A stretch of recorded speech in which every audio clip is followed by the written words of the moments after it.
Sarah Michelle Gellar wishes her handsome man Freddie Prinze Jr. a happy 44th birthday with teen snap.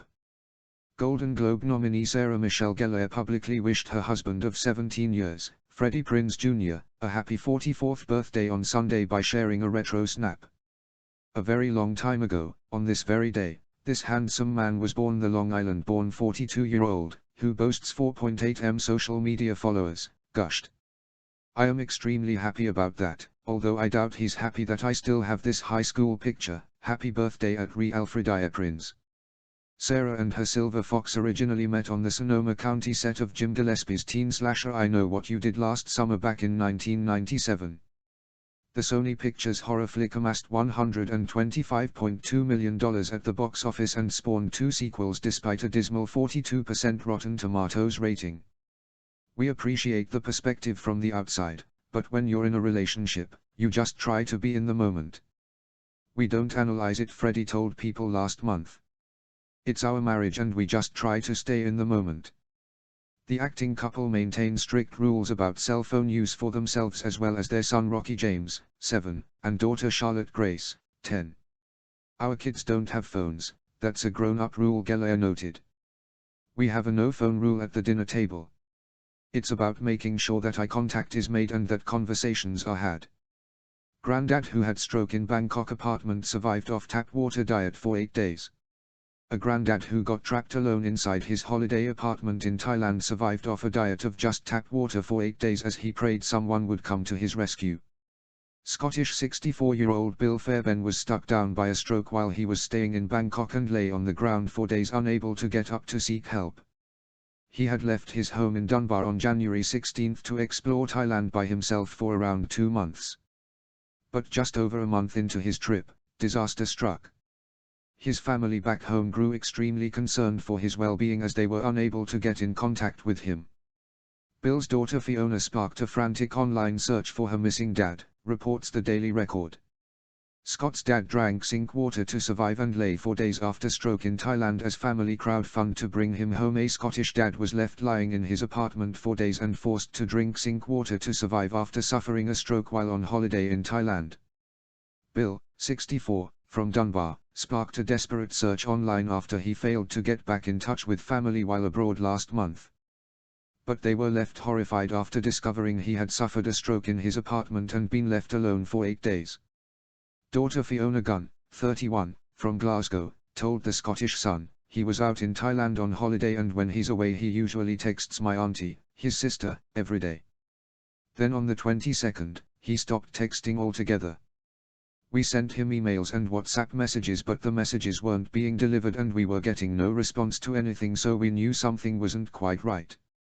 On the Friday of that week, my auntie contacted me again to say she was getting really worried, that this was out of character as he had been texting her every day for coming on 2 years now. We didn't have an address for him, which is bad in hindsight, but we knew he had definitely gone back to Bangkok on the Friday, but apart from that we didn't have anything else." Fiona told how she had reached out on Facebook to see if anyone had any information on his whereabouts. From there she managed to get in touch with a bar he regularly visited while staying in Bangkok. Fiona explained, "Eventually I got into contact with a woman from Bangkok. I showed her picture of my dad with a waitress and she recognized the uniform. I told another woman who was Thai what the bar was and she went in to speak to them and they said that he usually went there every night and they'd been worried about him because usually when he flies back to the UK he tells them that he's away. One of the girls knew which apartment he was in but not the number and so she got in touch with the condo manager.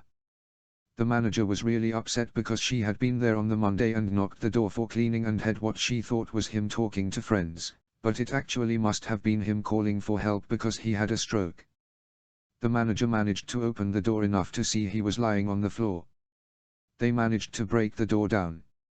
She added, "He was in a really bad way, the apartment was horrendous. It had been 8 days since his stroke and he had been left in the apartment without any food or water. He'd pulled the U-bend off the sink so he could have water and a couple of things had been pulled off the kitchen counter so we're presuming he'd tried to make noise to get attention." Bill is now recovering in a private hospital in Bangkok. But when they tried to sort out his return home, Fiona discovered that her dad's travel insurance was void. She said, When I went to get his travel insurance to get his hospital bills paid for, I contacted RBS who his travel insurance is through. They said if you're gonna be traveling for more than 31 days you have to let them know, and this is day 37. So because of that his travel insurance is now void and any hospital bills are liable to the family. I contacted the consulate and basically they said the only way to raise the funds is to crowdfund or take a personal loan. Fiona has now set up a GoFundMe page in a bid to get enough money to get her dad home. Since setting up the page yesterday, Fiona has already raised nearly £2,000 of her £10,000 target. But it's still not enough. She added, basically what I've tried to do is get emergency power of attorney of his accounts. I never wanted to crowdfund because I feel like it's begging a little. But I don't think he'll have enough money in his accounts.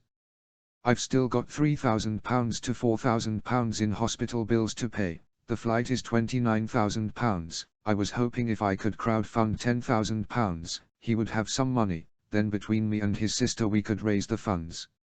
Fiona has revealed Bill is recovering well in hospital, but she's keen to get home soon. She said, "He's doing amazing. When he first got taken in, I have never seen a human alive that color, he was so grey it was horrible to see, especially when it's your dad. Today they sent me a photo to show 4 nurses holding him up so he was able to stand up. When he first went in, he couldn't speak at all, but now you can understand little by little what he's trying to ask you, like when he's getting home." She added, "It's amazing people's generosity, people I don't even know as well. It's really nice that people are so generous to someone they don't know." Austrian Alpine avalanches kill 6 people. 6 people have been killed in 2 separate avalanches in the Austrian Alps, Austrian authorities said. In the Dachstein area, a group of mountains located on the border of Upper Austria and Styria, a group of 5 snowshoers were swept away by an avalanche around 9:30 am on Sunday, local media reported. The hikers were believed to be from the Czech Republic. Emergency services were called immediately by witnesses but were not able to save the victims. In the Großglockner area of southwestern Austria, a policeman died during an alpine training session after a separate avalanche hit. In a statement, Austria's Ministry of the Interior said the 33-year-old officer, from Carinthia, was dragged down by the avalanche and died of his injuries at the scene.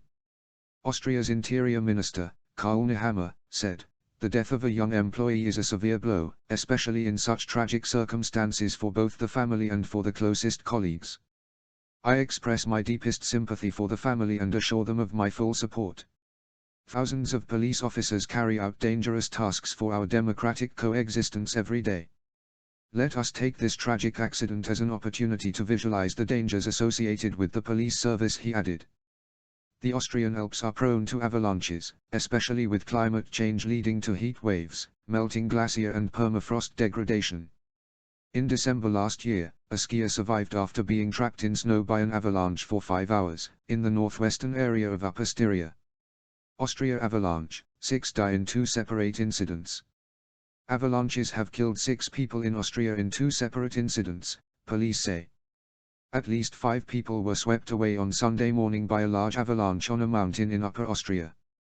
The victims were part of a group walking in snowshoes on the Dachstein range. Local police said 5 bodies were recovered from the avalanche, which began 2,800 meters, 9,200 feet, up. The victims were thought to be from the Czech Republic, police added. Although they did not think there were other victims, mountain rescue workers were searching the site, team leader Christoph Priemesberger told the Austrian press agency. Also on Sunday, a 33-year-old police officer died in an avalanche in the southern Carinthia region on the Großglockner Peak. Local police said he died while taking part in a training exercise. In January 2019, about 60 residents in the town of Ramsor am Dachstein, which also lies in the Dachstein range, escaped another large avalanche which caused significant damage but no casualties. Also in January 2019, a 16-year-old Australian boy was killed in an avalanche while skiing at St. Anton am Mulberg. Scott's granddad found on floor of Bangkok apartment 8 days after suffering stroke. A Scots granddad lived off a diet of just tap water for 8 days as he lay on the floor after suffering a stroke inside his Thailand holiday apartment. Bill Fairbairn had left his home in Dunbar on January 16 to explore Thailand by himself for around 2 months. Disaster struck for the 64-year-old after he took unwell suddenly inside his apartment just over a month into his trip. His family back home grew extremely concerned for his well-being as they were unable to get in contact with him. Bill's daughter Fiona sparked a frantic online search for her missing dad. "He usually texts my auntie and his sister every day, but we knew there was something up when he suddenly stopped texting them on February 22, she told the Record. "We sent him loads of emails and WhatsApp messages but nothing was going through or being delivered. You try not to think the worst with these things, but we definitely knew there was something wrong. Bangkok is like the size of London as well, so it makes it near enough impossible to track him down. All you can do is hope that something leads you to his whereabouts." Fiona was finally able to get in touch with someone inside the Thai capital who was able to recognize Bill after seeing him inside a pub he would usually drink at. After working alongside the person on social media, they were able to track down the manager of the apartment complex he was staying at. "She sounded very distressed when she heard that I was trying to find Bill," Fiona said. The manager of the complex was able to batter Bill's door down where she found him surrounded by water pouring out of a sink inside. It is believed that a pipe from the sink had been pulled from the wall as Bill tried desperately to stay alive during the 8 days that followed his stroke. A number of other items were found strewn inside as he tried to get the attention of staff for help. Further problems emerged when Bill was raced to hospital. The ambulance would not take him before £500 was paid. In the hospital they charge anything from £1,000 to £5,000 a day, added Fiona. The mum of one tried to phone his travel insurance provider to see if they would help with the costs of his care. However, it was revealed that his policy would only work for trips under 31 days. Bill had been staying in Thailand for 37. "I got in touch with the British consulate, but they told me that we would have to set up a crowdfunder or take out a loan," said Fiona. "The crowdfunder was the only option for us, as no one in this day and age would give you a personal loan of tens of thousands of quid that easily." Bill is now on the mend and said to have made an unbelievable recovery as he remains in a private hospital in Bangkok. But now his family are trying to raise enough money to bring Bill back home to Scotland for NHS care. The costs of any repatriation flight is said to cost around £29,000 as he would have to be escorted by 2 nurses on board.